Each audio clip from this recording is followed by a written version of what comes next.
fait, le système EuroDRH se structure sur deux piliers. D'abord, un pilier qui permet de réaliser des plans personnalisés de développement. Alors, ce pilier-là se fait à partir d'une base de connaissances qui a été structurée dans 4 volets distincts. Hein. On parle d'apprentissage dans l'action, on va parler de références électroniques, on va parler de références littéraires, puis on va parler de e-formation. L'idée là-dedans, parce que c'est un système qui est web, c'était de rendre l'information accessible à l'apprenant quand il en a besoin et au moment qu'il veut. Donc, en autant qu'il y a une connexion Internet, le système est disponible 24/7. Donc, le système, la base de connaissances, permet de constituer des plans de développement pour 53 compétences comportementales qu'on dit exclusives et exhaustives.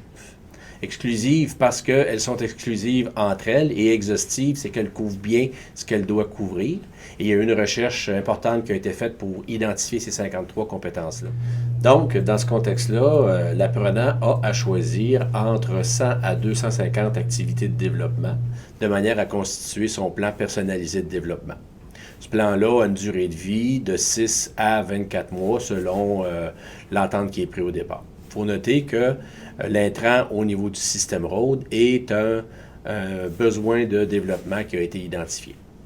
Donc ça, c'est le premier pilier au système. Le second pilier au système, il s'agit d'un environnement d'apprentissage pour pouvoir soutenir le développement. Et cet environnement d'apprentissage-là, on l'a baptisé Portfolio. C'est un environnement qui est sécurisé. Donc, c'est un portfolio qui est accessible uniquement à l'apprenant.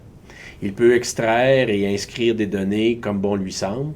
Et à ce moment-là, l'enjeu du portfolio qui supporte des pratiques réflexives, c'est d'aller colliger ces réflexions autour des différents éléments de connaissances qui ont été mis à son attention, de manière à pouvoir susciter l'intégration de ce développement-là. Donc, il peut colliger des notes, il peut colliger des réflexions, il peut archiver de l'information, archiver des liens Internet qu'il a eu à consulter pour constituer une forme de bibliothèque virtuelle qui lui permet d'avoir accès à de l'information dans le temps au besoin. Autre élément dans le portfolio, on retrouve un élément pour être capable de constater la progression. On l'appelle bilan de cheminement. Donc, à 4 reprises, l'apprenant est amené à faire un bilan de son cheminement pour justement voir la progression qu'il a faite dans le temps.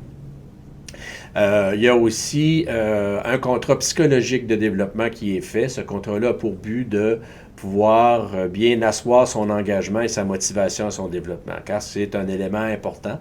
On parle d'un contexte de développement autodirigé, donc la motivation de l'apprenant est capitale, si bien que s'il n'y a pas de motivation, c'est une limite à ce système. Finalement, comme autre composante du portfolio, il y a toute une structure pour être capable de partager de l'information. Bref, c'est un environnement d'apprentissage qui est là pour supporter le développement à partir des activités initiées au plan de développement personnalisé de l'apprenant.